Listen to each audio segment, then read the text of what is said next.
दूसरे की बीवी को देख लिया कि बहुत खूबसूरत है, बताओ अपना कैसा बीवी कैसे पाया है। फालतू कुछ चीजों में तुम फालतू में सोचते हो, मतलब ही नहीं। वाजीराम में हमारा एक स्टूडेंट है, वो पिछले 4 साल से वाजीराम में लगातार कोचिंग कर रहा है। इस बार मैंने उसे पकड़ लिया। हम कहा तुम यार हर साल आके बैठ जाते हो, कहाँ मजबूत कर रहा हूँ। कोचिंग में पढ़कर कोई आदमी IAS नहीं बना। जो बेवकूफ माइंड होते हैं ना, कहते हैं कि बम्बई सतारा से शायद एक रास्ता जाता है, जब तुम्हें पता ही नहीं तो क्यों बीच में जा रहे हो यार। मैं तो ऐसे लड़ा रहा था, अब तुम्हारे लड़ाने के चक्कर में अगला खत्म हो जाएगा। तुम मत पढ़ो, डॉक्टर थोड़ी कह रहा पढ़ने के लिए। तुम कोई भी चीज सीखोगे ना, कोई भी चीज, कोई भी, स्विमिंग सीखो, राइटिंग सीखो, कोई भी, जो भी चीज तुम सीखोगे, अगर तुमने पहले दिन ज्यादा ताकत लगा दी तो फिर तुम्हारे चित्त से ही वो खत्म हो जाएगी।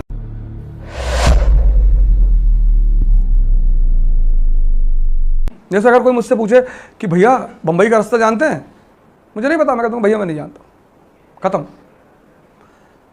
जो बेवकूफ माइंड होते हैं ना, वो कहते हैं कि बंबई सतारा से शायद एक रास्ता जाता है, जब तुम्हें पता ही नहीं तो क्यों बीच में जा रहे हो यार। तुम्हें या तो कोई चीज पता है या नहीं पता है। कहने मैं तो ऐसे लड़ा रहा था, अब तुम्हारे लड़ाने के चक्कर में अगला खत्म हो जाएगा। नहीं, वहां एक बार सतारा गए थे तो बंबई लिखा हुआ था, देखिए ऐसे एरो बना हुआ, तो दिखा रहे थे कि ऐसे, तो हमें लगा कि उधर ही है बंबई। वो दिमाग वाले पीटी में फेल हो जाते हैं, वो दिमाग वाले पीटी से बाहर हो जाते हैं। नहीं पता ही नहीं, करना ही नहीं, करना नहीं सर। 120 क्वेश्चन यहाँ पे हो रहे हैं आपके, 120 आपके मार्क्स आ रहे हैं, 110 प्लस आ रहे हैं sir. You are writing mains, why you are worried? करना ही, दिमाग ही नहीं लगाना, दिमाग ही नहीं लगाना सर। पढ़ना ही नहीं क्वेश्चन को कि गांधी काली धोती पहने थे, खत्म।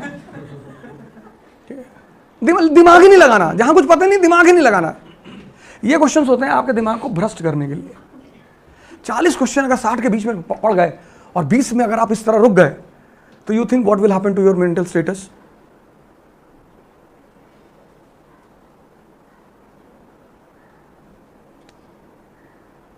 इसलिए कुछ लड़के तुमको मिलेंगे जो तुमसे कहेंगे कि पहले अटेम्प्ट में 2 नंबर से नहीं हुआ था, फिर तीसरे में 4 से नहीं हुआ, फिर चौथे में 7 नंबर हो गया। पढ़ा सारा उन्होंने, वो होता क्या उनके साथ, वो इन क्वेश्चन को जब ज्यादा ध्यान से पढ़ते हैं, कहते ना विनाश काले विपरीत बुद्धि, इस पर ज्यादा टाइम लगा देते हैं, तो जो आते वाले क्वेश्चन वो भी भूल जाते हैं। वो 10-15 यहां से भी गलत हो जाते हैं, बस गेम से बाहर। मुंबई का रास्ता नहीं पता मतलब नहीं पता, बस खत्म, तुक्का लगाना ही नहीं है। ये पहला अप्रोच होता है NCERT को पढ़ने का। दूसरी चीज, कोचिंग क्यों आते हैं, ये पता चल गया? कोई डाउट यहां पे? NCERT की इंपॉर्टेंस पता चली? अगर इस तरह से NCERT पढ़ोगे ना, तो ना जबरदस्त नोट्स तुम्हारा तैयार होगा। नहीं, तुमने पढ़ा ही नहीं आज तक इस तरह। अभी तो 3 ही क्वेश्चन पूछे थे, 10वें में बेहोश हो जाओगे। दवा दिलानी पड़ेगी सबको कि हमारी जिंदगी ऐसे बेकार ही चली गई, हम NCERT नहीं पढ़ पाए अपनी जिंदगी में, बड़ी ग्लानि होगी, मानव बम बनने की इच्छा पलवती हो जाएगी।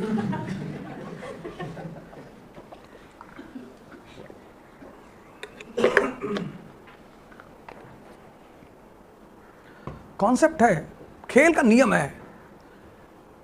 कल मैं आपको एक बहुत पहुंचे हुए संत से मिलाऊंगा, उनको बुलाया मैंने इसीलिए कि आप लोग भी उनसे मिलें। तो वो बात करते करते 100-200 करोड़ की बात कह जाते हैं मजाक में। मतलब वो उनकी कोई बात 100 करोड़ से नीचे होती ही नहीं, और मजाक में कहते हैं, सब मजाक में फेंक देते हैं। अब वो सामने वाले के ऊपर है कि वो एब्जॉर्व करता है कि नहीं करता है। तो कल मैं बैठा था, ऐसे बात चल रही थी, तो उन्होंने कहा कर्म का फल नहीं होता। मैंने कहा अरे कैसी बातें कर रहे हैं आप, गीता कर्म का फल? बोले ज्ञान का फल। कर्म का फल ही नहीं होता, ज्ञान का। फिर एग्जांपल दिया उन्होंने, कहा मजदूर को देखो, ज्ञान का लेवल न्यूनतम है, कर्म बहुत ज्यादा है, तो फल भी न्यूनतम है।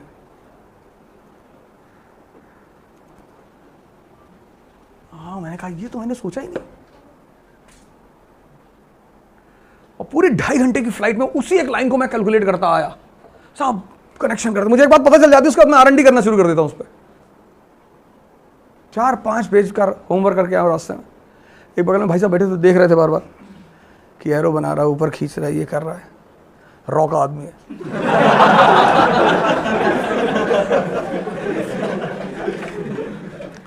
थोड़ा सा संदिग्ध समय लगता भी हूँ। और आज सुबह से ऐसे उठे तो चले आए, हमने कहा अब कौन नहाया हुआ है यार,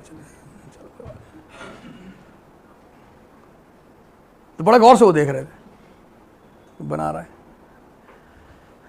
तो फैजल भाई हमसे 2 सीट पीछे बैठे हुए थे, तो बीच में मैंने कहा पानी, तो बोले इसका को एजेंट अलग अलग बैठे हैं सब देखे। वो बेचारे कड़ी बनाने लगेगी, सब डिपार्टमेंट के आदमी अलग अलग बैठे।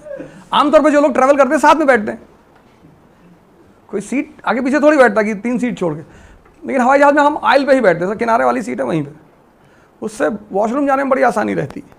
अगर तुम बीच में हवाई जहाज में बैठ गए तो फिर जिम्नास्टिक करना पड़ेगा, तुम्हें ऐसे ऐसे करके खूब तिरछे होकर निकलना पड़ेगा, वो बड़ा पेनफुल है। और विंडो में बैठे हो तो जैसे तुम कहोगे भाई साहब, तो आयल वाला ऐसा घूरेगा तुम्हें कि वहीं खिड़की खोल के थूक ले, तो तुम्हारा वहां पे सारा मामला बिगड़ जाएगा। उसको भी दर्द से गुजरना पड़ता है बेचारे को। यहां कोई डाउट है तो पूछ लो, if you have any doubt please clear it.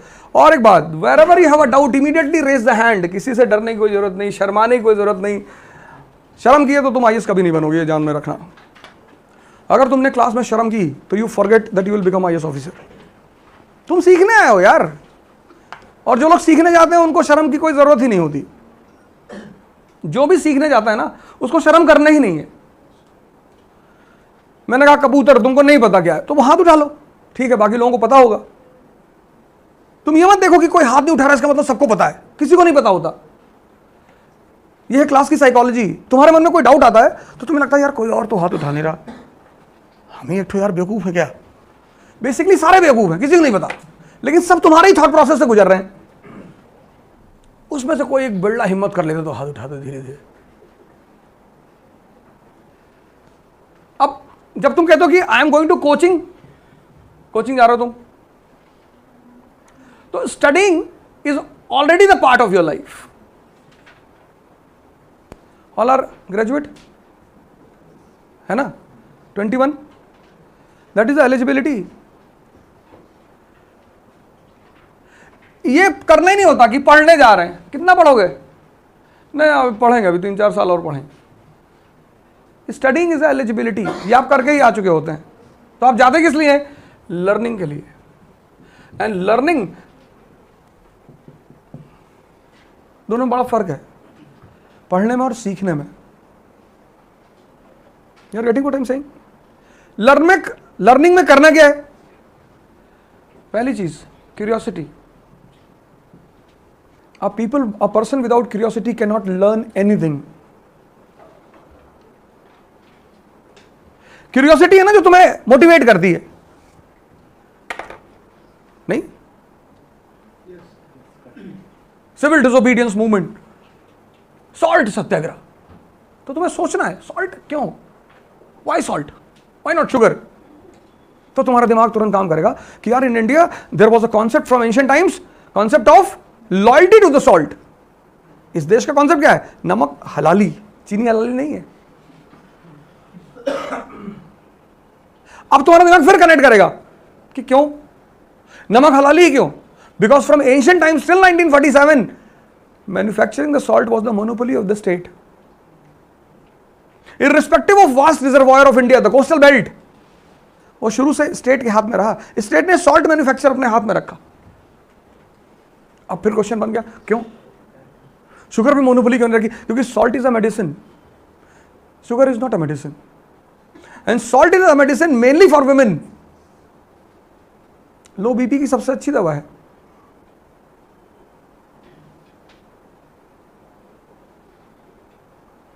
और कसम हमेशा कीमती चीजों की खाई जाती है।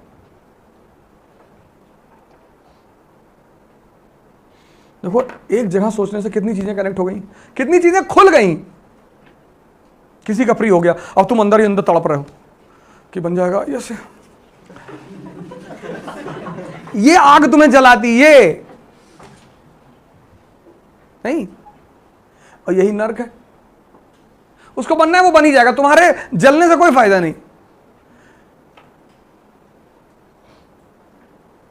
तुम्हारे जलने से कोई फायदा है नहीं। तुम दूसरे की बीवी को देख लिए कि बहुत खूबसूरत है, बताओ अपना कैसा बीवी कैसे पाया है। फालतू कुछ चीजों पे तुम फालतू में सोचते हो, मतलब ही नहीं। कोई मतलब नहीं, लेकिन तुम सो और परेशान भी हो अंदर ही अंदर।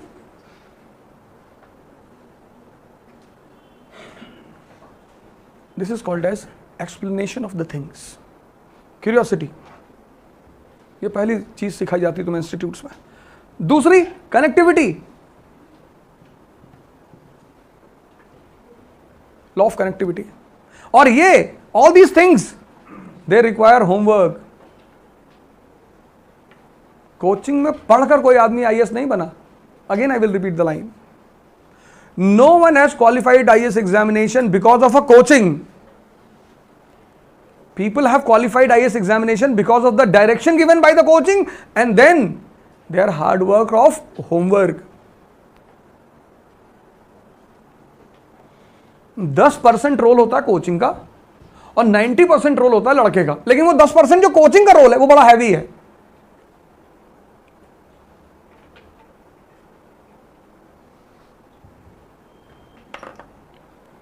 मेरी बात समझ रहे हो? इसीलिए कोचिंग सब लड़कों का सिलेक्शन नहीं करा. अगर कोचिंग ही सिलेक्शन कराए तो अपने ही कोचिंग का सब ना करवा दें. 20,000 people are present in Vajiram. 750 seats plus seats are there. Coaching सिर्फ डायरेक्शन देती है.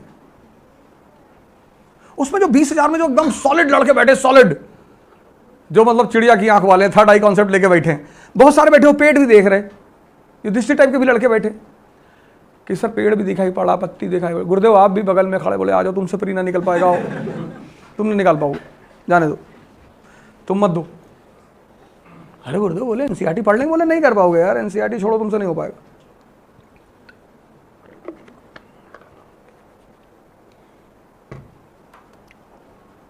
एकेडमिक बैकग्राउंड क्या है तुम्हारी? Academic background engineering. कंपाउंड क्या है? कंपाउंड. कंपाउंड नहीं, what is compound in chemistry? दो क्या मिलाओगे?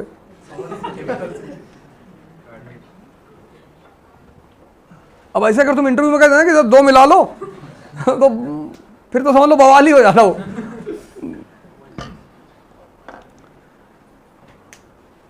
तुम मत पढ़ो, डॉक्टर थोड़ी कह रहा पढ़ने के लिए,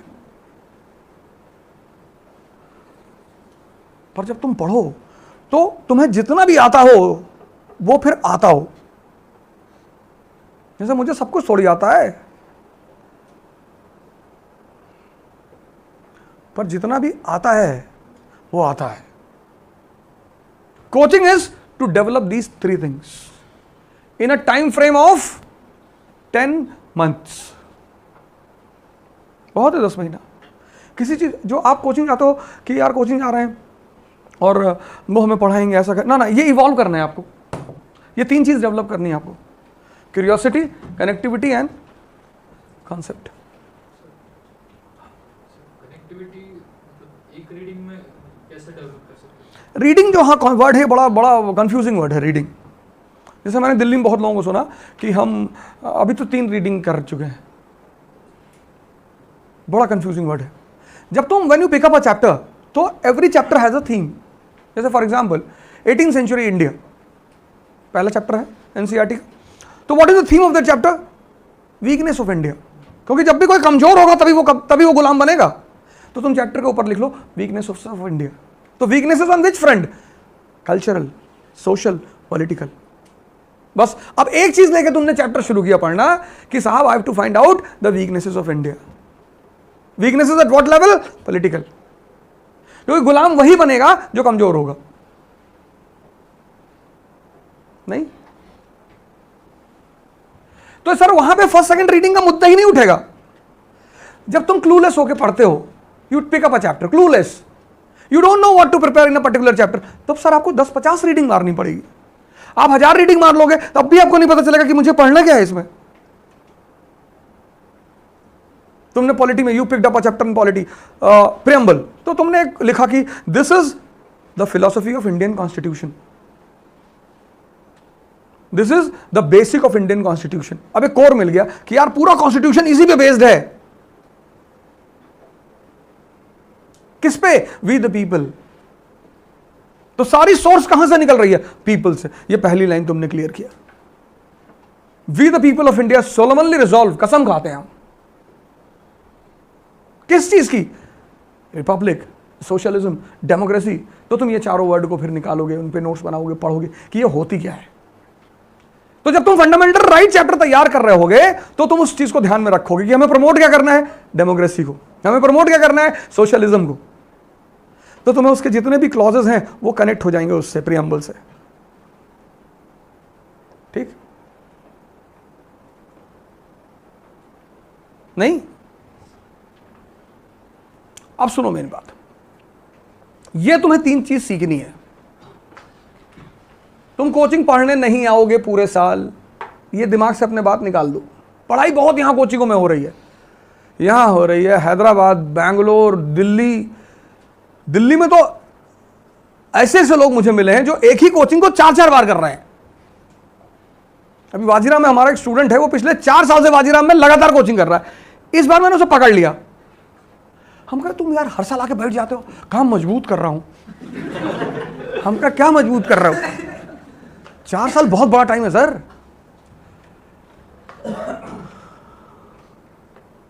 ये जो प्रोग्राम इकरा ने शुरू किया है, फरवरी टू नेक्स्ट प्रीलिम्स, उसका फर्स्ट फेज है एनसीईआरटी, जो कि मॉडर्न इंडिया में करा के जाऊंगा, ऐसे ही जैसे मैंने बताया है, पूरा इसी तरह से।